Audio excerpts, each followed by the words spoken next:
Hey y'all, chores are done.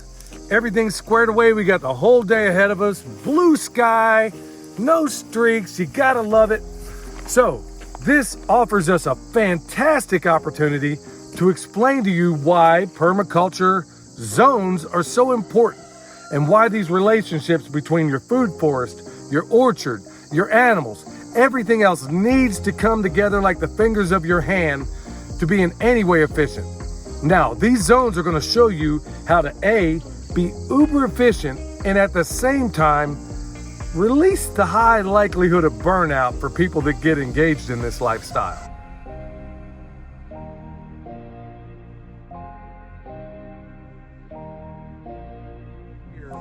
I'm on this road, so this is something you're going to travel. Right off here is where those comfrey orders were just filled from all you wonderful people that ordered from us. It came out of this area, this food forest. So literally, it means getting out of your vehicle, taking a few steps, digging it up, doing everything we got to do, load it up, and then it's ready to go. Zoning is something, it's like ready, fire, aim. It's something people think about after they're already putting in certain things. They're not making the mistakes on paper. They're making them out in the field, and you got to try to avoid that. Otherwise, chores that could be, let's say, 15, 20 minutes now turn into 3 hours. We go on about this because it's one of the biggest problems we see whenever there's consultations done. For example, as we walk right over here, we can see the chickens. Over there, the sheep. Ordinarily, we'd have pigs up the mountain and all kinds of things going on.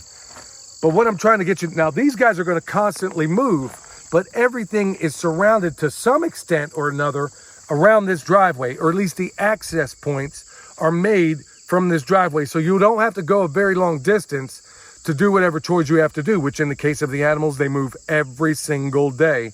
And if at worst, maybe every 2 days, depending on time of the year. So let's talk about this as we go up a little bit more. Now I'm already at the bottom. I've started at the bottom. As I'm going up, okay, right now it's the middle of August. I'm gonna be looking, okay, what things are harvesting that I need to harvest in the middle of August. So if I got to go back up anyway and all the things are done, I'm looking around. There's herbs over here that we can get pretty much all through the summer.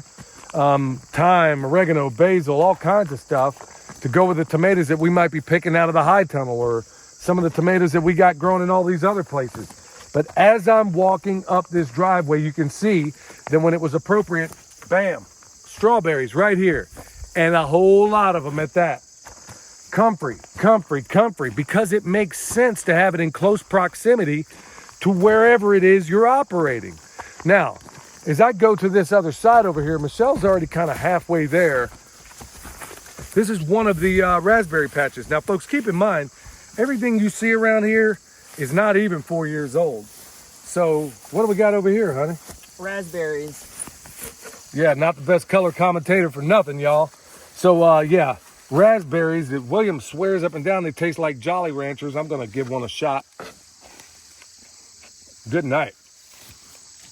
They're not even tart.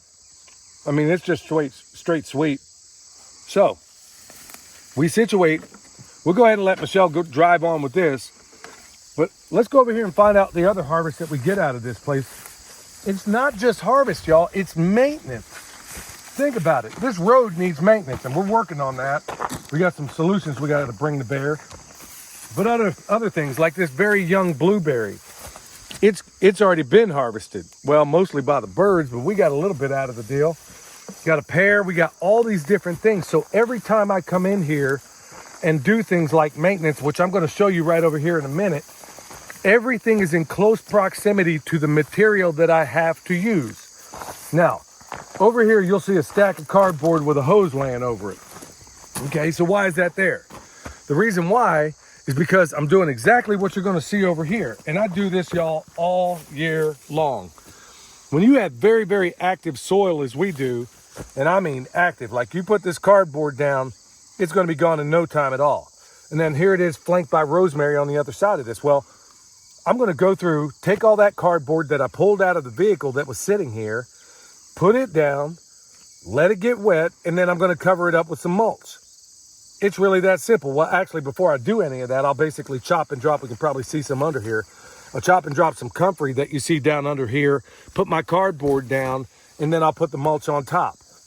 I mean, this is exactly how it ought to go.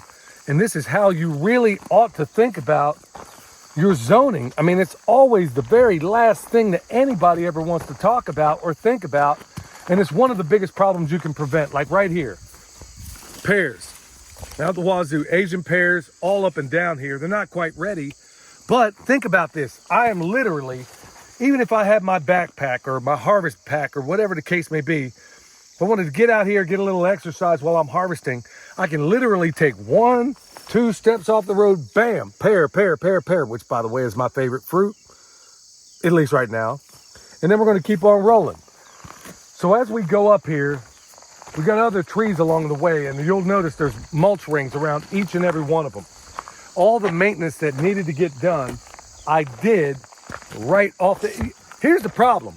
Everybody gets so irritated and upset when they get into this, and they realize how long things take. Now, in many cases, there's no getting around that. There is absolutely no way to escape the fact that some things take time. But I'll tell you what's irritating. Let's go and take another look at this one. Here, more pears. My favorite fruit. Like, oh, did I mention that? People get upset because it takes so long to do certain things. Well, I got news for you. You hear people say all the time, well, I'm a lazy gardener or this and that. There ain't a lazy anything in me.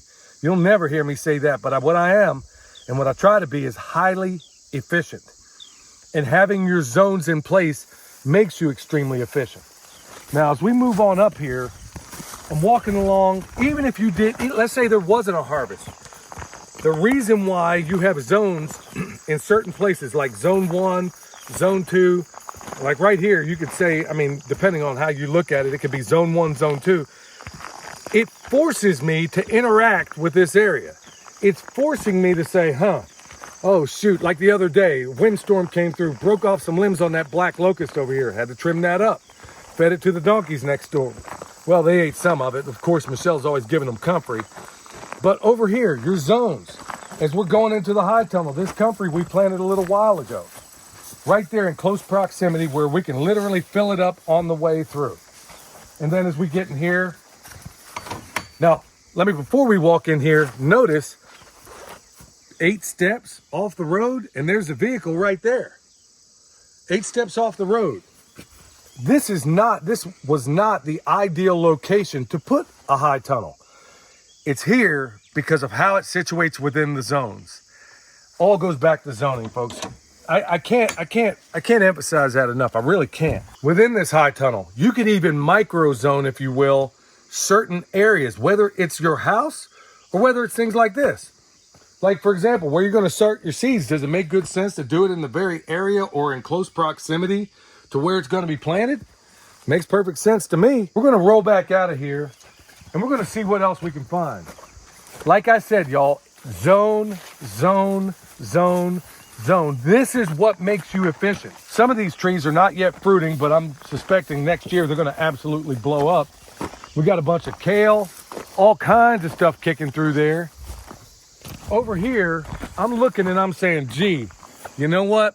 Because I got to interact with this area every single day, I'm seeing this 4x4 over there that I meant to pick up and put in that dump trailer, shoot, a month ago. So that needs to get dealt with. Do I have any holes in because we don't yet have our water lines buried. So we're using surface hoses.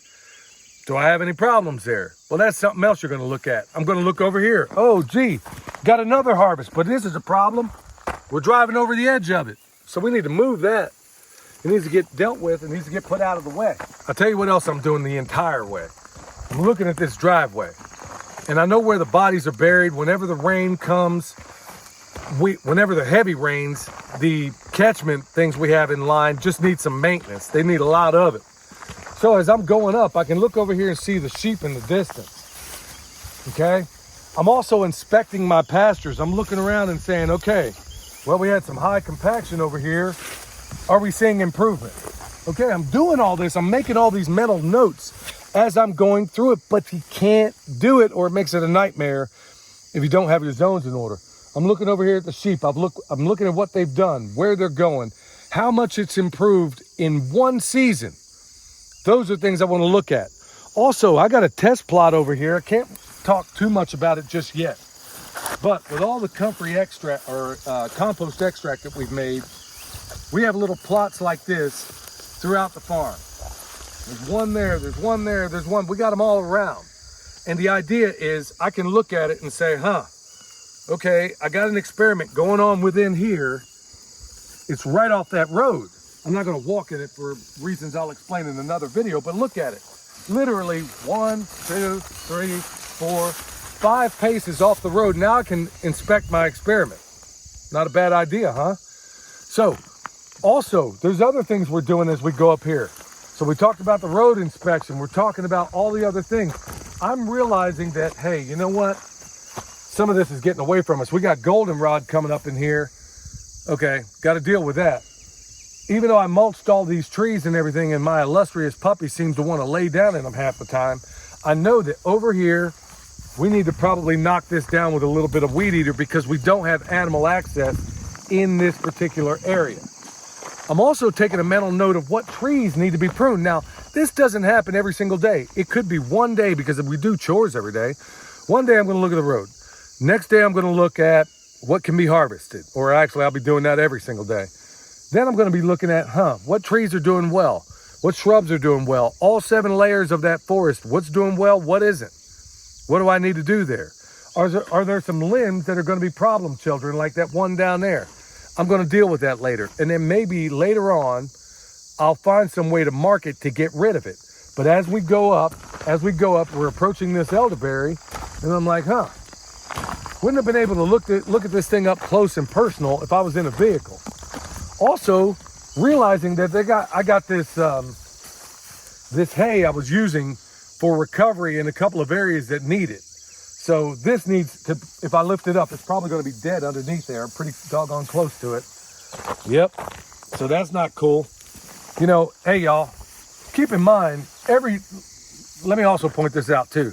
We don't hide our mistakes. I know everybody thinks, because we do edited videos, well, we don't do a whole lot of editing, but we do videos where a lot of this stuff is going on, but we do show you our mistakes. I shouldn't have left this here. Should have been done, should have got this out here a month and a half ago. Now I got dead soil underneath it, but we know how to recover it. So we'll just keep driving on. And keep in mind, I know from your perspective, you don't necessarily realize just how steep this is. Hold on, we can. There's the bottom of the property. That's where we started. And we're not even close to the steepest part. But all the way up here, we have orchards that are they're not as far along as some of the stuff I've shown you down there. So I need to be looking at them a little more often. Also, they're integrated to a certain extent with some of these trees that are much larger overstory, which is something of an experiment, seeing how these fruit trees will do with limited light. So these are all the things I'm looking at along the way, and you should too. Permaculture zoning is either going to make or break your farm. That's a guarantee. Once again, make all of those mistakes on paper. Go through them mentally and ask yourself, what does a day of chores look like doing it this way? And if it doesn't make sense, go back to the paper. A lot easier to erase lines on a paper than it is to get rid of a swale that should have never been there in the first place, you dig? So those are exactly the things we want to consider. Look, I want the entire world to farm if I had my way. I do. Everybody's not cut out for it, but honestly, when you're doing it inefficiently, it makes it a nightmare. Above all else, in a lot of this, put things that you have to interact in the way for you to get from A to B. So it makes it unavoidable that you have to see it. You have to interact with it. You have to be around it. Profound importance, y'all. Remember, if you need anything from us, comfrey, world's best deer repellent, bone sauce. It's not a panacea, but it's the best out there. Or anything else we sell, rice knives, all the things we use listed down below or at the website. Hopefully the new website is kicking here before long. All right, y'all. Thank you so much for your support. Till next time, this is Billy from Perma Pastures Farm, where permaculture is my passion. We'll see y'all next time.